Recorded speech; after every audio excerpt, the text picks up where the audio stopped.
Could anyone get a poor parched traveler a drink? Times are hard, stranger.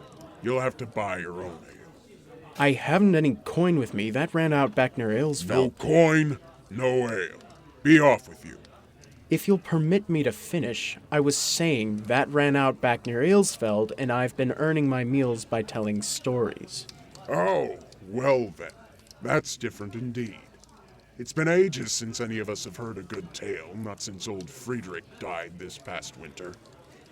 I'm sure we could spare a little something if you can tell us a story. Help us take our minds off things. All right then. This is a story I heard from a friend, who learned it from his cousins. This is the story of how a good man was rewarded for his work.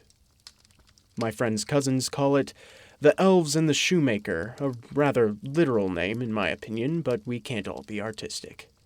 There was once a shoemaker who worked very hard and was very honest, but still he could not earn enough to live upon. And at last, all he had in the world was gone, save just enough leather to make one pair of shoes. Then he cut his leather out, all ready to make up the next day, meaning to rise early in the morning to his work.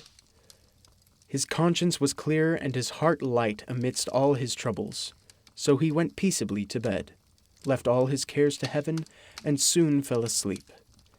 In the morning after he had said his prayers, he set himself down to his work, when, to his great wonder, there stood the shoe already made upon the table. The good man knew not what to say or think at such an odd thing happening. He looked at the workmanship. There was not one false stitch in the whole job. All was so neat and true that it was quite a masterpiece. The same day a customer came in, and the shoes suited him so well that he willingly paid a price higher than usual for them, and the poor shoemaker, with the money, bought leather enough to make 2 pairs more. In the evening he cut out the work, and went to bed early, that he might get up and begin betimes next day. But he was saved all the trouble, for when he got up in the morning the work was done ready to his hand. Soon in came buyers, who paid him handsomely for his goods, so that he bought leather enough for 4 pairs more. He cut out the work again overnight and found it done in the morning, as before, and so it went on for some time. What was got ready in the evening was always done by daybreak, and the good man soon became thriving and well off again.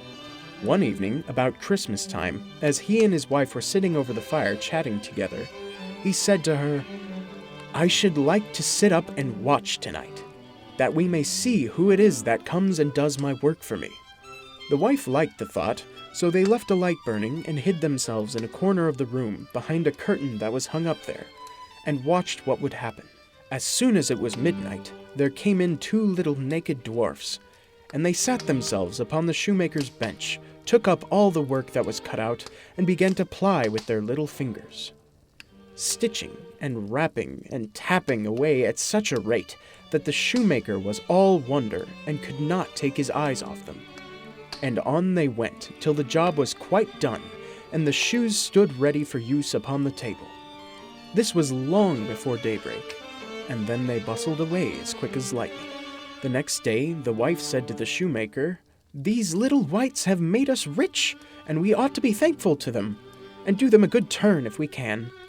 I am quite sorry to see them run about as they do, and indeed it is not very decent, for they have nothing upon their backs to keep off the cold. I'll tell you what, I will make each of them a shirt, and a coat, and a waistcoat, and a pair of pantaloons into the bargain. And do you make each of them a little pair of shoes." The thought pleased the good cobbler very much, and one evening, when all the things were ready, they laid them on the table instead of the work they used to cut out, and then went and hid themselves to watch what the little elves would do. About midnight in they came, dancing and skipping, hopped around the room, and then went to sit down to their work as usual. But when they saw the clothes lying for them, they laughed and chuckled and seemed mightily delighted. They dressed themselves in a twinkling of an eye, and danced and capered and sprang about as merry as could be, till at last they danced out the door and away over the green. The good couple saw them no more, but everything went well with them from that time forward, as long as they lived. Stranger, what is your name? You remind me of another storyteller who came through last summer, a man by the name of Jacob. Jacob came through here? Are you sure?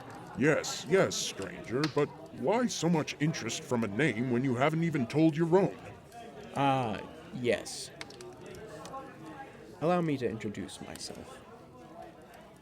My name is Wilhelm. The man you spoke of is my brother, Jacob.